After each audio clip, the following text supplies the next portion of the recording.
একটা বড় আই হয়, ঠিক আছে, সেই আইটারও যদি আমরা এরকম পিছন দিকে টানি তাহলে কি হয়, ওই চোখগুলোই হচ্ছে ওই দুর্গার মতন চোখে কাজ করে।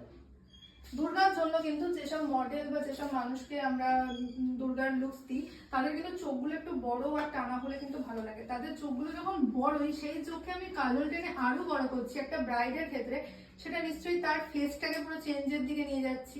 হ্যাঁ, একটা ছোট চোখ, তার চোখটা সামনের দিকেও একটু টানলাম, পেছনের দিকে টানলাম, তাহলে কি তার চোখটা একটুখানি বড় হলো। একটা ছোট চোখ যদি এরকম হয় তাহলে তার চোখটা, এটাও তো টানা হয়ে গেল। অনেকে থাকে না এরকম ধরনের চোখ, মানে এই যে যেমন ধরো এই ধরনের আইগুলো না সব থেকে ভালো, যার হচ্ছে ফ্রন্টের দিকেও সবকিছু করা যায়, ব্যাকের দিকেও সব করা যায়। বাদ বাকি আই শেপে কিন্তু সবকিছু আমার আইতে হচ্ছে তুমি সব রকম কাজ করতে পারবে, এমনকি তুমি লিডের উপরও বিভিন্ন ধরনের আই মেকআপ করতে পারবে, কারণ আমার আই হওয়ার জন্য তোমার আই লিডটাও সুন্দর হয়। ঠিক আছে, একটা আই